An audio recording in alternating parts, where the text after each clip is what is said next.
we are doing a webinar today, and we will be talking about how to eliminate the most common cause of a data breach with multi-factor authentication. This is a help systems webinar, and we have definitely taken the agenda on to help build a better IT, and that is our goal. We are working very hard across all platforms to provide customers with the tools to actually make that happen. I'll be your presenter today. My name is Sandi Moore. I am a principal security consultant here at Help Systems. I've been with Help Systems for 12 years. I've been working on IBM iSeries, AS400, whatever you want to call it, for about 20 years now. And I've played a lot of roles in that with support, started out in support, customer care, did training, I've done testing, dabbled a little bit in programming, but not my forte. And really now what I do is I work in our security division for the PowerTech line, and I help customers figure out what security needs they have and which tools are going to work best for them, providing suggestions on how to make it better, and really just trying to find that solution to getting the system to a more secure state, because we've really ignored IBM for so long. I just get really excited when I start talking about security and helping people figure things out. So hopefully I'll be able to bring some good information to you guys today that you'll be able to take away and maybe leverage in your environment.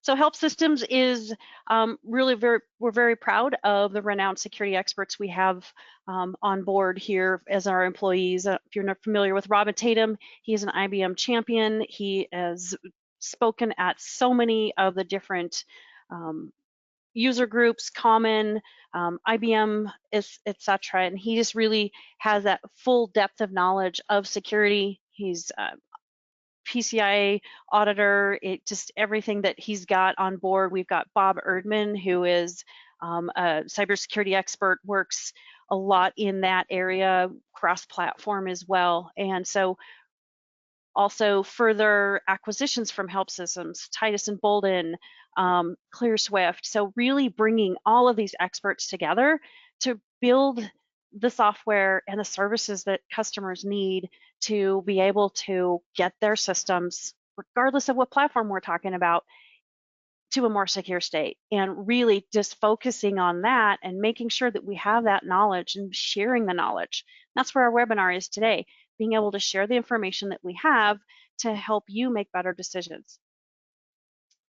We have a whole suite of powerful security products, and it goes the full spectrum of, today we're going to talk about multi-factor authentication. There's exit programs for firewall for those servers. You've got password self-help tools. You've got authority broker. There's so many different tools within the suite. There's really nothing we don't cover for that security across the security spectrum. We've got the security suites for the non-IBMI as well. So, there's Help Systems is really becoming that one-stop shop for security products in the market and making sure that everything can be pulled together in business with a company that's been around for a very long time. We also have world-class security services. Our security team is awesome. I'm going to quick shout out to Steve and Amy, who I work with closely, who have just done an amazing job of helping customers with security projects, so remediation or mitigation, and implementing the tools that they have. And so really helping customers get to that point that they need, where they need the help. We also have a unique industry insight at Help Systems. Every year we do a couple of studies. We do our State of IBMI Security Study, focused primarily on security itself. And the cool thing with our security study is that this is an opinion. We actually take data from customer security evaluations, and we plug that data into the report. So we're using hard, cold data to provide insight into where the industry is as far as securing the systems. And it's amazing what we find with that. I'll be talking a little bit more about the tool that's used for that at the very end, so you can kind of get a better feel for why this is so important to take this information. IBM loves our security study because they can see how things are actually happening out there in the real world with customers who are running these servers. So huge bulk of information there for you to be able to use. We're also part of the PCI Security Standard Council. So not only are we evaluating systems and looking at the current security settings, we're heavily involved with the PCI Security Standard Council. So we're a member of that council. So we're involved with what's coming up, what the concerns are, and making sure that we're able to provide tools that are going to meet those requirements as they change. And so being a big part of that helps us to keep a pulse on what the expectations are, where things are going, and making sure that there's the tools available to, in fact, meet those requirements. I don't know if you guys are are audited, but we are actually, Help Systems is NASBA accredited. So we actually can provide education to IT auditors. So if you've got an auditor that is not very well versed with IBMI, it might be frustrating because they're asking you questions that just don't make sense. Point them to Help Systems. We can actually help with training so that they can understand better how the platform works, how the platform can be secured, so that they're asking the right questions. So they're helping you to meet their requirements. And so it goes a long way for that.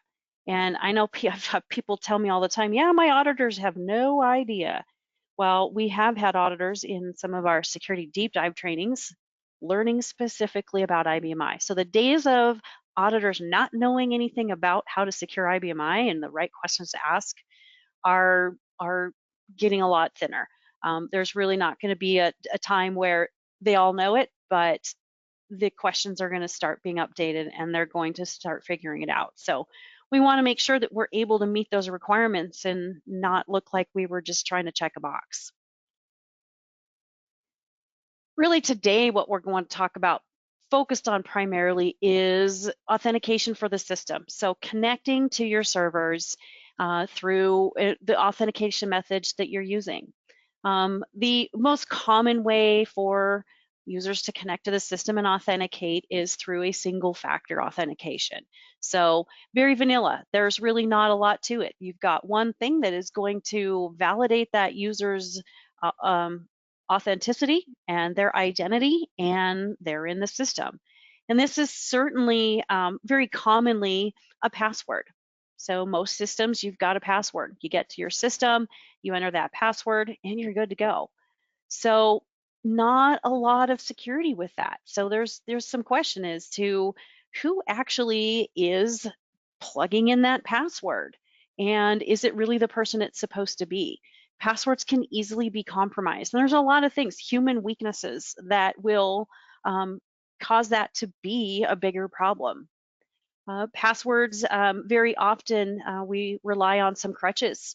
I don't know if you've ever seen a Post-it note with password written on it, but most people I talk to when we're having conversations during our security scans, they kind of chuckle here when we start talking about passwords, because in your mind, I know you can visualize which user in your environment is the one that's most likely to write their password on a Post-it note. And problem is we don't know who has seen that Post-it note or who has seen that under the keyboard where it's hidden, if it's in a drawer. Somebody has seen it, and you don't know who's seen it, and you don't know when they saw it. So that password is exposed. If you're in an office environment, anybody in that office with access to that desk or that keyboard or that monitor, and I have heard of users with their passwords Post-it note taped to the monitor on how they get into the server. So, these passwords are not very well protected, and they can be easily compromised. Now, there have been a lot of compromised passwords in the history of servers. Some big ones, eBay, PayPal, for example, they had compromised passwords, and it was a huge problem because they had suddenly all those passwords were exposed and everybody had to scramble. And so all it takes is one exposed password to create a bigger problem. And of course, we all have too many passwords in our lives. Everywhere we go, everything we do online or at work, for any of the functions you perform, you've got a password. So with all of those passwords, it becomes more and more challenging for us. We get overloaded and we start using the same passwords over and over. Or we share information on our social media that would reveal what we might be using for our passwords. So I don't know if you're on Facebook, there's a lot of things. Oh, share your first concert. Oh, who are you married to? Oh, what's your date of birth? What's your favorite book? All of those pieces of information can be used against you because it's likely that you're using that information as part of your password. In order to remember all of this information, we start relying on tricks that help us remember, but unfortunately, it does make it much more predictable. And that recycled password, that password that you use in your personal life, and you start bringing it in to your work life, you've now exposed the company as well. And any information that's on that server that you have access to is potentially susceptible to those recycled passwords.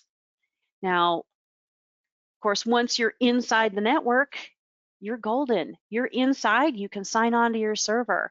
And what we've added, and we've actually, at the beginning here, when we were talking about with chatting with everybody before we started, is the work from home.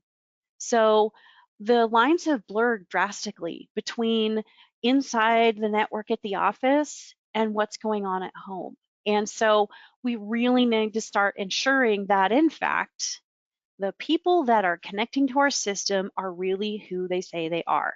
So when you're at home, work from home, you disconnect from your VPN, and you're going to do whatever you're going to do. Your family members might be using your computer as well.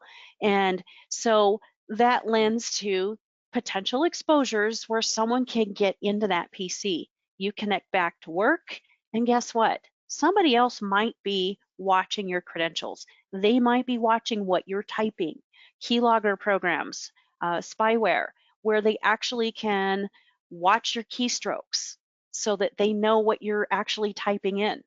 So those compromised PCs are potentially going to compromise your credentials signing in to your servers. So those are always a threat.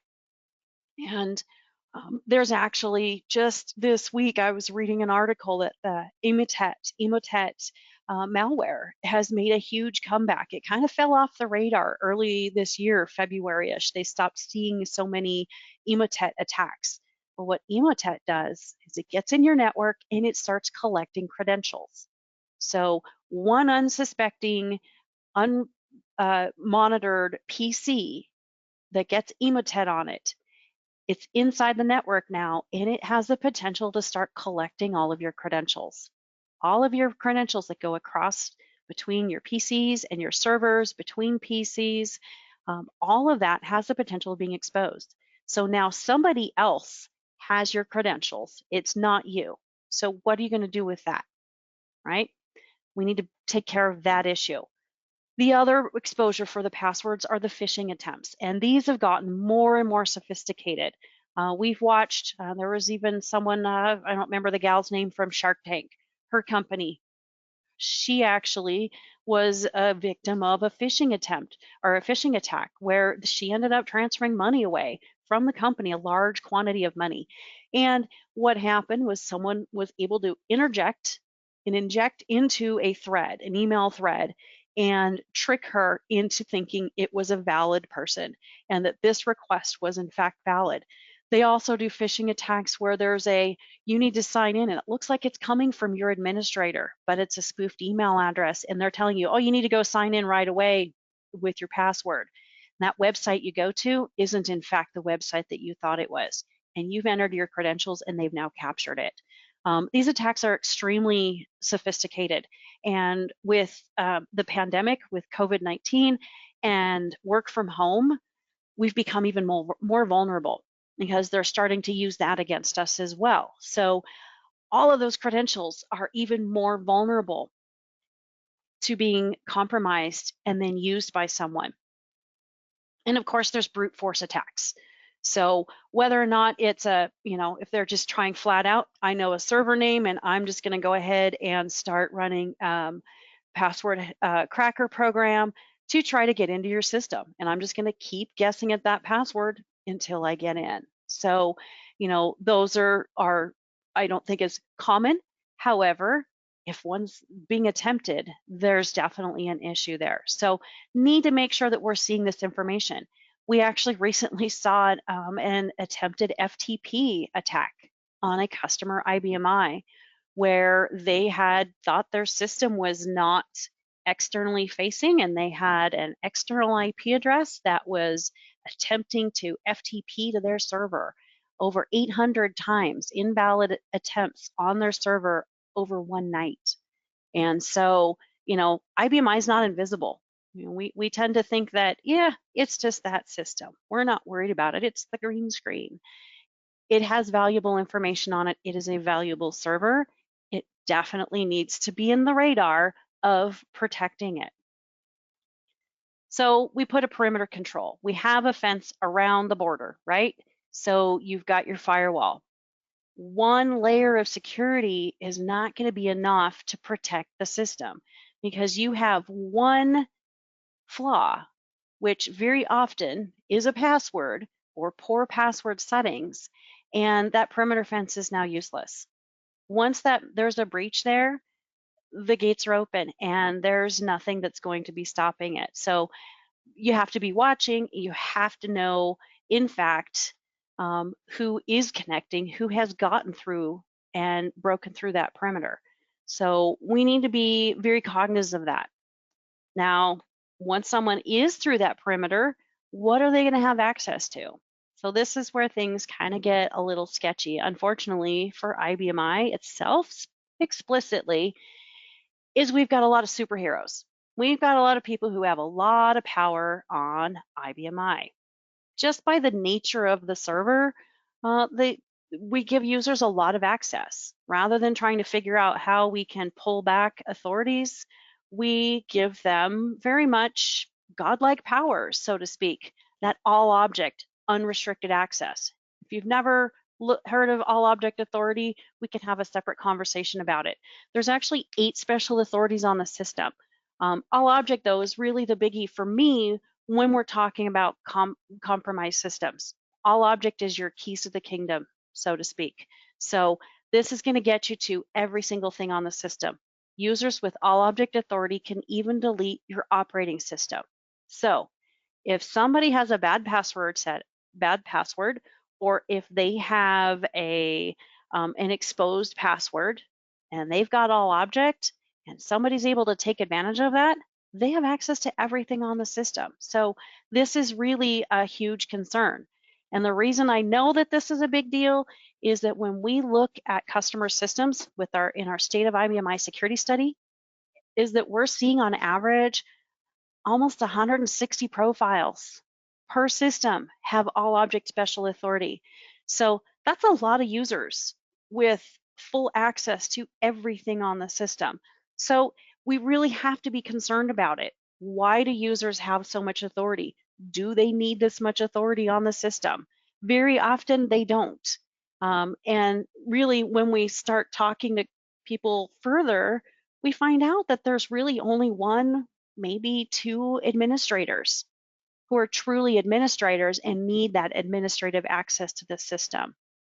So giving people too much power coupled with password settings that are not great and potentially have been exposed, the system is absolutely going to be compromised. So when we actually go to data breaches and look at the root cause of those data breaches, it's very often poor configuration. And there was one that was security company the software company that actually was breached, and it was because they had one administrator on one server that they had not activated multi-factor authentication for. And those hackers were able to get into that server, get to another server, and actually make modifications to their security software that was shipped to customers. So it's amazing how far this can go before you realize that there's a problem. Improper password handling is the other part of those data breaches. So if they're not managed properly, if the requirements are not stringent enough, this is where things go badly with the data breaches. Somebody's able to gain access to the system. Those post-it notes, kills me. All right, so when we're looking at passwords, this use entropy is how we define the strength of a password. So 23 bits for a 7-digit or a 7-character password. So if we take the Vikings password here, so our help systems corporate offices are based out of Minnesota. We've got a bunch of Viking fans there. I don't understand it myself, but hey, that's okay. To each his own. So we've got Vikings. So if that's your password, you've got 23 bits of entropy. It is easy to remember because it's your football team. The strength of it isn't so great. So we change that, get that entropy up there. We actually start using some numbers and some special characters. Entropy goes up to 42 bits. So go Vikings. And by the way, if you're replacing letters with numbers or special characters, because it's easy for you to remember or try to remember it, the hackers know that too. They know which numbers are used to replace letters. And they know that the $ is used to replace an S, right? So this isn't a good combination for strength when it comes to hacking, because if they've been able to figure out what your pattern is and what words you might likely use, it's not going to be a very good password. It's also harder to remember. Did I use a 0 for the O this time, or did I use the 1 for the I, or did I do both? And so remembering which combination you did based on which sign-on you're working on, it's hard to remember. The harder it is for you to remember as a user, the more likely it is that you're going to write it down. And so we don't want those written down passwords. And we also want them to be strong. So what's better than that is actually moving towards passphrases. And those passphrases give you that ability to bump up that entropy. So now we've got 100 bit of entropy. And so the password itself, that passphrase, is easier to remember. So it might take some getting used to for your users to start using passphrases, but Chevy, Corvette, Ford, Mustang, maybe your 2 favorite cars. So the possibility of someone guessing that you've used both the maker and the model for 2 separate vehicles, that's a strong password. Really low possibility. It's going to take a long time for someone to crack that password.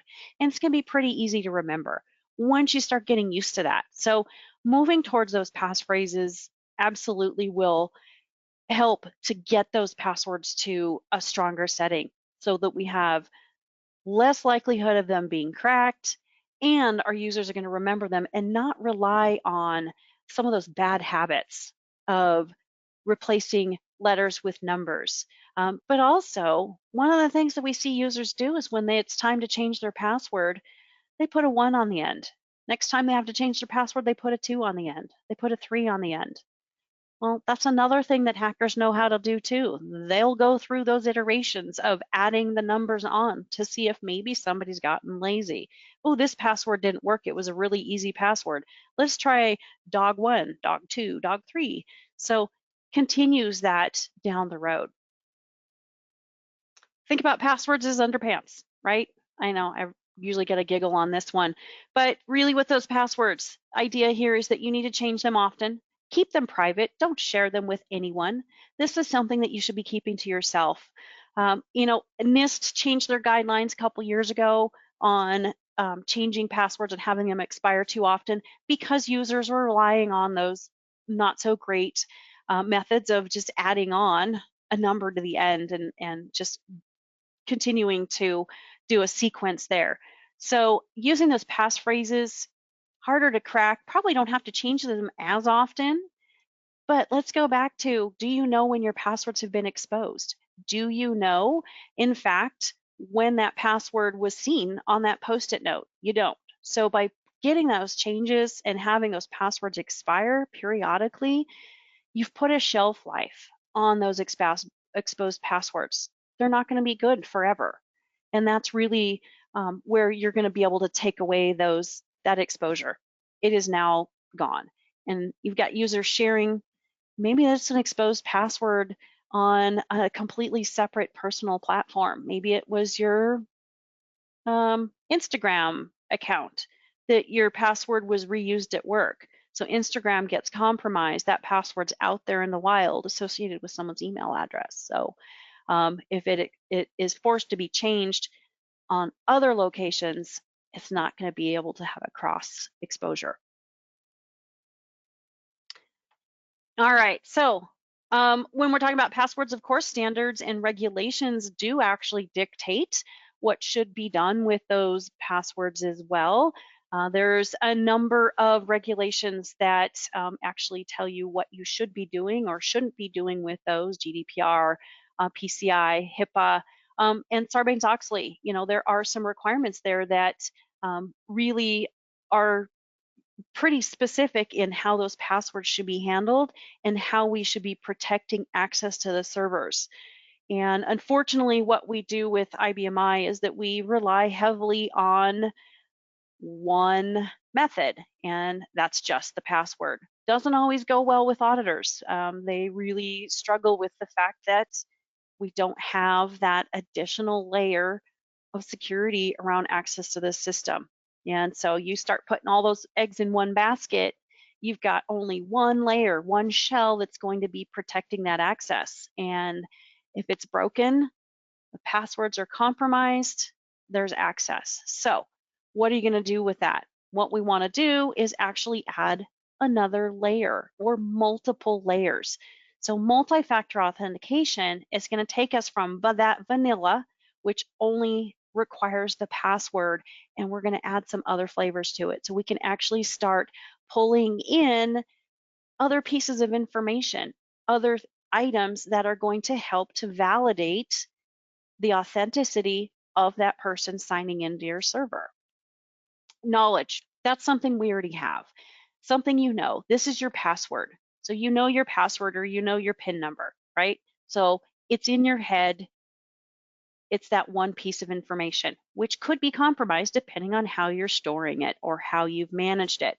So adding the second piece is the possession. So this is going to be something that you have, whether it's a smartphone, a tablet, you've got a PC that has an extra application on it. So something additional. So not only do you know some information, you also have possession of something that is going to validate your identity. So second factor. Third factor would be inherence. So something that you are. This is going to be biometrics. This is going to be a fingerprint scan, a retinal scan. Not as common when we're start talking about logging in, but it can be done and it can be used. So those three layers are going to be a lot harder to compromise when you've got those multiple pieces involved than a single layer, right?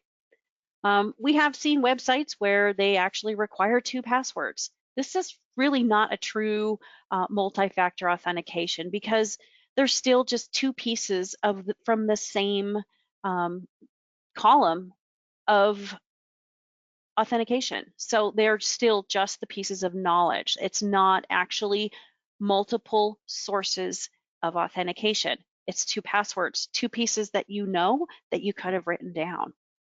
We've also seen where they ask the security questions.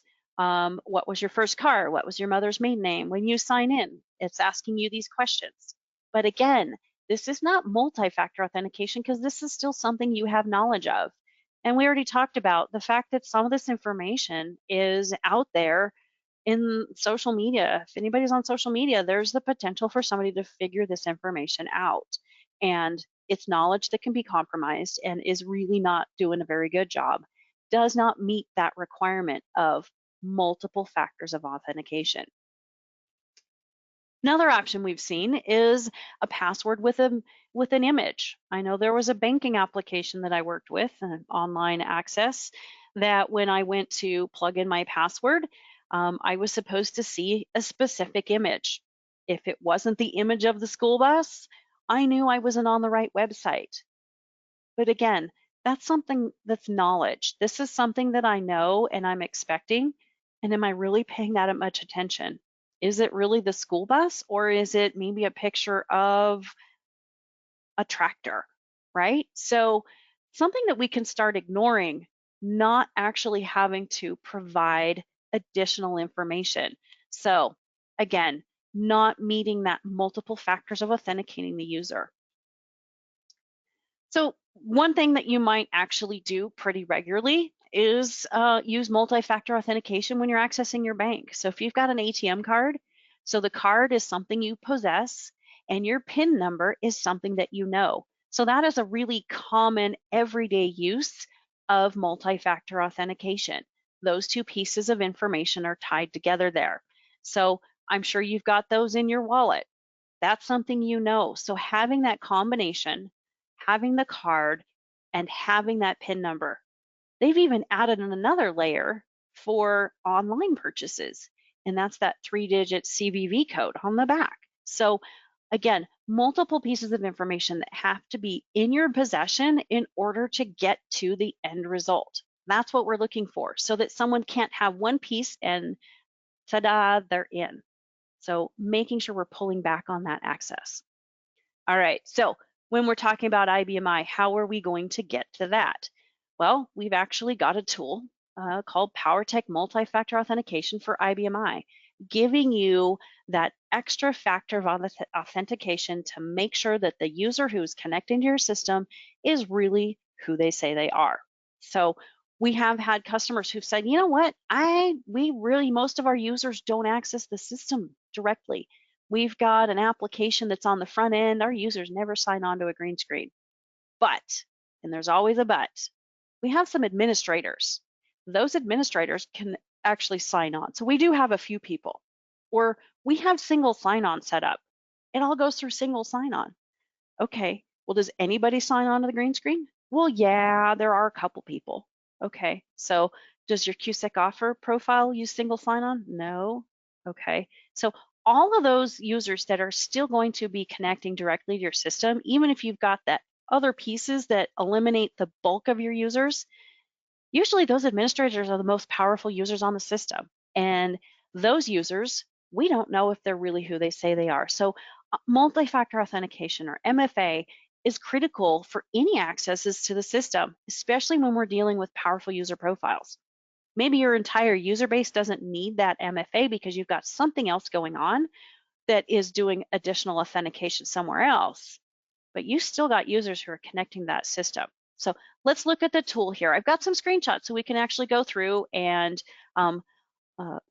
look at what exactly you've got on the table here with using MFA. So the tool itself, we've got apps for your phones, both iPhone and Android.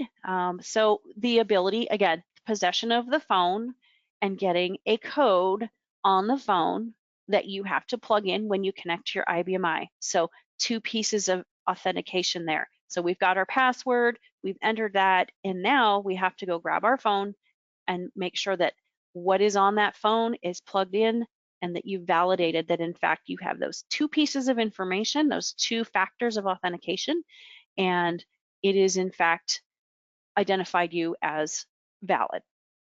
So easy to find the apps there.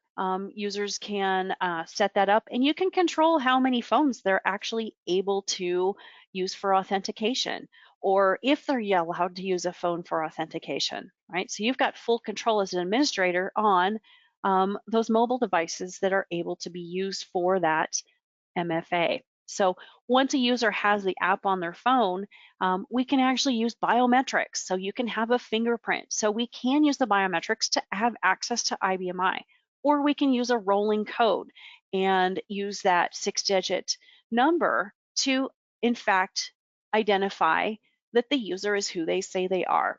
So 3 different ways there. You can even leave it as just an accept or a reject, right? So easy enough to authenticate that in fact this user has identified themselves completely enough to be allowed to connect to our system. There's also a Windows desktop agent for multi-factor authentication. And so you can have push notifications set up. You can tie that when it pops up on your phone, plug that password into your application here and into the agent and allow that user to connect that way. So users can pull it from their windows as well. So don't have to have the cell phone involved. You can also use YubiKeys. So there's all sorts of devices that are optional here, even from the green screen. So maybe we're not going to authenticate that way. We want to actually authenticate when I sign on to the green screen. User would be presented with this screen. Most of the time, you're not going to have this many options here. This is actually one of my test systems, so I have a whole bunch of stuff pulled up here. But you can see that you're allowed to put in multiple phones if needed, a soft token, which is going to pop up on your desktop agent, and then push notifications off the phone, the biometrics, as well as that one-time password. So the rolling numbers there, they're going to be available. So a lot of different authentication methods that you can choose from, and you can decide which user has which option. You can even have a printed list of one-time passwords. So that emergency backup when the network is down, nobody can get to their phones, and they need to be able to get onto the system in the server room. So you've got that as well. So a lot of different ways that we can ensure that we're authenticating the user themselves. The portal is really easy for users to use to set up and register their devices. So again, you'll be able to choose on the back administrative side what users, how many authentication methods they can use, what type of authentication devices can be used as well. YubiKey, cell phones, tablets. So user registers themselves, they register their phone number or their device through the app. And now we know that in fact, that's who they are, and they can also download that desktop agent. So really easy to get those users set up and accessing it. From the administrative side, you've got multiple servers that you can connect to as well. So depending on which your primary access server is, and then of course we recommend using SSL for that. We are actually super excited to announce we have a new version coming out. We've added a whole bunch of new features. There's a couple more I'll talk about here in a minute, but we're going to have, we've added in some rollovers for disaster recovery. So automating the ability to roll to a backup server if in fact the server used for authentication is not available. So making sure that that high availability is working and that we can quickly change over automatically to your backup server, making sure that users can always get on the system. Agents themselves can be enabled and disabled by server as needed. So you may have some that are set up, but you're not actually using if you know you've got maintenance. HS55 is currently enabled, and we are going to do some maintenance on it. So we go enable Gemini and get it going and disable HS55. But then, of course, we're going to be able to start automating that as well. Default system, you can configure which administrative users can be added to override authentication. So making sure that we've got some profiles that we're going to be able to allow users to get into the system, and we can also add for that override. As far as how you're connecting to the system, it uses exit points to actually make that interruption in the user's connection to demand that validation and that authentication of who the user is. Next version, we've actually got even more exit points coming. So right now you can validate a user's identity on FTP, remote execution server, TCP sign-on, and telnet. So green screen, FTP, those are biggies where someone's going to have direct access, be able to run commands on the system. Those are big deals. But we also have users who have access to the system through the database server. So if someone's able to use Microsoft Excel and pull data into a spreadsheet and all they have to do is enter a password, maybe we should authenticate that that user is actually who they say they are. So coming soon is 6 more exit points so we can validate more ways when those users are connecting that in fact they are who they say they are. You can edit a system easily flipping on those agent defaults to control there how it behaves for each of those exit points. So again, easily being able to change the assignment of those exit points and those agents, making sure that they're going to behave and activate when they're supposed to. Setting up users is pretty straightforward. You can import from Active Directory or from IBMI. So pulling in from those users. We are also coming soon is a CSV import. So really trying to make it easier for you to get users enrolled into MFA. So, you know, the biggest challenge is to make sure that those users are required to authenticate in that extra method. So getting them in there into the system is critical. So making that easier for you guys to actually do that. So importing there, easy enough between Active Directory or IBMI. And as I said, CSV coming here very soon. Once you have those profiles imported, there actually is some matching that we can do. So it will take that user profile and it can do a smart match to see if Paul is in fact P. Carr, or maybe the user profile and their profile from Active Directory are the same. So be able to actually grab that information and match it up so that you're not having to go around and guess at it. You can also group users together based on whatever factors you want. If it's specific systems, if it's specific requirements. So if you've got an administrator group that you want to have specific parameters on, they can have a one-time password, they can have the push notifications, and maybe your other users don't get the one-time password list. Those are for your administrators only. So different ways you can group your users together to manage them based on the systems that they're authorized on and whether or not you want them to be authenticated for each of those IBMI servers.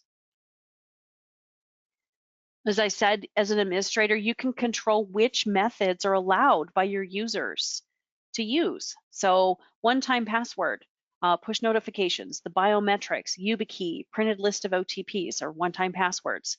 So as a general rule, you can set it at a very high level and say, these are available to our users, or this one is absolutely not available. Maybe you're not going to use a YubiKey. Turn that off. And so it's not going to be an option. The user isn't even going to ask you about it because you're not going to activate that one as a method that's going to be allowed. All right, so you do get to control the new user access and the one-time passwords, of course, how often the backup list expires, when a new user is created, what's the timeout on how long we wait before we actually time out that request. If they haven't done it, they have to start over again. So really being able to control, make sure that we don't have it hanging out there and someone else taking advantage of it because the user didn't actually use it. Active Directory integration can be done via LDAP. So again, trying to make this easier for you and make this a very straightforward process. And actually, one thing I don't have a screenshot of is also Radius. So we can actually authenticate against a Radius server, any Radius server. So if you already have something in place, you have got a Radius server already in your environment, we can authenticate against that too. So really giving more flexibility to work within what you already have available, but also make it so that you don't have to rely on other servers and other departments. We can do that MFA all and that authentication all with IBMI specifically. All right, so we also have some mail settings, so you can, in fact, do some notification if there's a failure, if a user has been disabled. And so using that mail, you'll also invite users to register their profile with their authentication methods. So configuring how that mail is going to be routed, which mail server, what port you're going to use, if you're going to use SSL with the mail, and then the email address that you're going to use for that. So full configuration, pretty straightforward. All right, so in a nutshell, that's your MFA. So this is what's going to give you guys that ability to confirm with another factor of authentication to make sure that the users connecting to your server are in fact who they are. Summarize it all. Users really, as far as the users are concerned, they have too much power on the systems, and we really have left things very simplistic. And passwords are not complicated. They're easy for users to compromise, and so multiple layers of problems with authenticating users against the system. Verifying if it's their true identity, not just their credentials. Need to have a flexible solution, so that client-based versus clientless solution there to be able to decide how that authentication is going to happen. We want to lower the risk, take away the human factor, and because it's not just about data loss prevention. We need to make sure that there's system integrity. The data itself being compromised is bad enough, but when you have a system that's actually damaged or you have downtime, that causes problems in the business, and we don't want to have that. So really having the multi-factor authentication lowers those risks as well. And of course, there's regulatory compliance mandates that say you need to be authenticating these users more than one way. Single factor authentication is not enough. That and best practice. Maybe, like I said earlier, we may not need to do MFA or multi-factor authentication for everybody. If you're not accessing the system directly, then maybe we focus on those administrators, the ones who are really the biggest risk to the system being damaged or compromised. All right, so obviously there's some action that we would like to see you take. First thing we like to actually encourage customers to do is to do a review of the system's security. Using our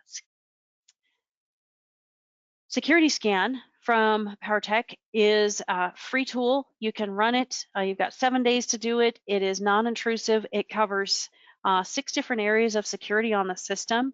It runs very quickly. There's no obligation with it. So this is the information that is the basis for our annual State of IBMI security study. So it's a really important tool, not only for you to familiarize yourself with your system security, but also helps to guide IBM as well as the IBMI software vendors in where customers are at.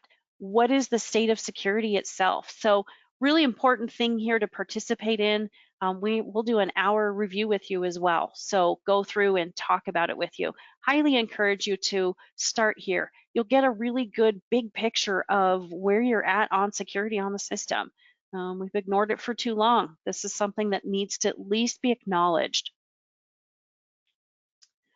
As far as the options that Help Systems provides, we really do have a lot of tools that we bring to the table. Multi-factor authentication lands in that identification and access management, but we've got a whole suite that is going to be able to address all of the different areas of security functionality: intrusion and prevention and detection, compliance reporting, encryption, virus protection. So really taking that full spectrum look at security issues on the IBMI and being able to provide solutions for each area of concern.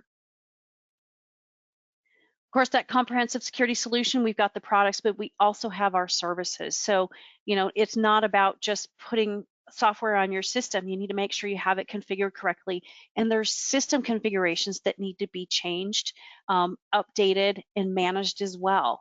And so the products and the services together really create an incredible synergy where we're able to take that full approach to making sure you have that comprehensive security platform there. So not only are you putting your tools in place, but you're actually got someone backing you up on the changes that need to be made. All right, so helpsystems.com, our website has a ton of information on it. We've got data sheets, we've got demonstration videos, trial downloads. If you want to take one of those products for a spin, I actually just got off the phone this morning with someone who was doing a proof of concept of multi-factor authentication. So timing was perfect on that. But customer success stories. Don't just take my word for it. Go see what other customers, what their experience have been on it. We've got a lot of how-to articles, and then of course our webinars. So you can watch our recorded webinars. We really value educating people on security on IBMI, making sure that the information is available so that you're not wondering, gosh, I don't know how to do this, so I'm just not going to do it. And of course, you can also go to the website and request the free security scan so we can get started on looking at security on your IBMI. All right, you guys. So real quick, appreciate you joining us today. Visit our website, or you can email info@helpsystems.com. If you have any questions, we have a couple minutes left. If anybody has any burning questions on multi-factor authentication, ensuring the users that are connecting your system are really who they are, happy to answer those. If you've got any other questions, things that I mentioned that didn't go very in-depth into, I'm happy to answer those for you guys. Always a pleasure to be able to bring more information to the table, share what we have to offer, and really appreciate all you guys that joined today. It's always fun to have a good audience.